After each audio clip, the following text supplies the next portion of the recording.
ប្រជុំរៀងប្រេងខ្មែររឿងសត្វរើគ្នាធ្វើស្ដេចក្នុងកបដនខាងកំបាំងបាត់ស្ងាត់កន្លងរំលងយូរលងណាស់មកហើយមនុស្សទាំងអស់នៅលើផែនដីក្នុងពិភពលោកនេះពុំទាន់មាននរណាមួយជាធំសម្រាប់ត្រួតត្រាគ្នានៅឡើយលុះចំណេរកាលមកខាងក្រោយទើបគេជំនុំគ្នាលើកមនុស្សម្នាក់ជាក្សត្រដាក់នាមថាព្រះសមត្ថតិរាជឲ្យសោយរាជសម្បត្តិនិងគ្រប់គ្រងអាណាប្រជានុរាស្ត្រតទៅពពួកសត្វទាំងឡាយគឺសត្វមរឹកបក្សីនិងមច្ឆាជាតិ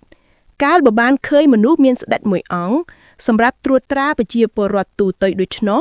ក៏នាំគ្នាផ្អើលឈរឡៅជ្រួយច្របល់ប្រកោប្រកាសអោពិភពលោកគឺមនុស្សនិងសត្វទាំងអស់ដឹងថាពពួកខ្លួននេះពុំទាន់មានស្ដេចសម្រាប់ត្រួតត្រានៅឡើយទេដើម្បីឲ្យពិភពលោកជួយគិតគូរអំពីពួកខ្លួននេះផងមិនយូរប៊ុនម៉ានមនុស្សទាំងអស់ក៏នាំគ្នាជួយគិតគូររើរកស្ដេចឲ្យពពួកសត្វទាំងនោះគេបានតាំងសត្វរិះសីហាដែលជាសត្វខ្លាំងពូកែមានឥទ្ធិឫទ្ធិអង្អាចមានប្រាជ្ញាឆ្លៀកវៃនិងជារិយាស្រគត់ស្រគំជាងគេឲ្យធ្វើជាស្ដេចនៃសត្វមរឹកពពួកសត្វមរឹកទាំងឡាយពេញចិត្តនឹងស្ដេចរបស់ខ្លួននេះដោយឥតមានប្រកែកអ្វីឡើយពពួកសត្វត្រី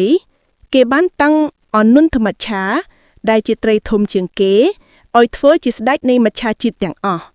ពពួកមច្ឆាជាតិក៏ទទួលយកដោយពេញចិត្តយ៉ាងក្រៃលែងឯពពួកបក្សីលុះបានមកជំរុំរកសត្វដែលនឹងឲ្យធ្វើជាស្ដេចនៃបក្សីទាំងពួងស្រាប់តែមានបេក្ខជនពីររូបឈរឈ្មោះឲ្យគេតាំងគឺសត្វក្អែកមួយសត្វមៀមមួយសត្វទាំងពីរនេះសុទ្ធតែមានសត្វជាបរិពារយ៉ាងច្រើនរៀងខ្លួនសត្វទាំងពីរនេះមានគំនិតចង់ភឿជាស្ដេចគ្រប់គ្នាម្លោះហើយក៏ចែកជាពួកប៉ាក់ដើរឃោសនាប្រកួតប្រជែងអួតតែប៉ាក់ពួករបស់ខ្លួនរៀងខ្លួនមិនតែប៉ុណ្ណោះថែមទាំងដើរឃោសនាបន្តបង្អាប់គ្នាទៅវិញទៅមកផងខាងក្អែកថានរណានឹងឲ្យអាសត្វមៀមធ្វើជាស្ដេចកើតបើភ្នែកវាធំម្លេះតែកាលណាវាបានធ្វើជាស្ដេចលើបាក់សៃផងទាំងពួងវានឹងបំភ្លេចបំផ្លាញអស់បាក់សៃផងនាបើអ្នកទាំងអស់គ្នាមិនជឿខ្ញុំត្រូវញាក់មើលតែភ្នែកវាយើងគង់យល់បានថាវាជាសត្វកាយយងខ្នងពិតប្រាកដមែនឯពពួកសត្វមៀមក៏ឃោសនាបង្អាប់ទៅសត្វក្អែកវិញថាយឺអាសត្វក្អែកខ្មៅទៀងឆ្អឹងឯងនេះជាសត្វខ្មៅមិនមែនខ្មៅតែរោមស្លាបនិងសាច់ប៉ុណ្ណោះទេខ្មៅរហូតដល់ទៅជាតិគំនិតទៀតបើណានាសុខចិត្តតាំងអាសត្វក្អែកឲ្យធ្វើជាស្ដេចក្អែកវានឹងជីជន់សង្កត់សង្កិនលើសត្វនានាជីមិនខានព្រោះអានេះចិត្តខ្មៅណាស់វាជាសត្វធ្លាប់រកស៊ីពុំតាមសមាអាជីវទេវារកស៊ីតែលួចឆក់របស់គេជាអាហារបើវាបានធ្វើជាស្ដេចវានឹងលួចឆក់ហើយទៅសង្កត់កគេយកស៊ីទាំងភ្នែកស្រស់តែម្ដងញាក់ទាំងអស់គ្នាមិនបាច់គិតឲ្យវែងឆ្ងាយទេមើលតែរបរវារកស៊ីសប្ថ្ងៃ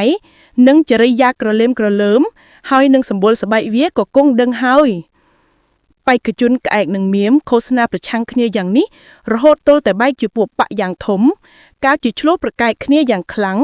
ទើបពពួកសត្វទាំងអស់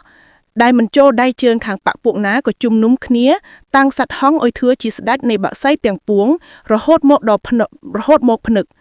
ព្រោះហេតុនេះបានជាក្អែកនិងមៀមចេះតែស្អប់គ្នាដរាបមកដល់សប្តាហ៍នេះជាប់ជាទម្លាប់មួយដែលចែកសត្វជាពួករកស៊ីពេលយប់ពួករកស៊ីពេលថ្ងៃនិងទាំងពីរពួកនេះឃើញគ្នាមិនបានទេចប់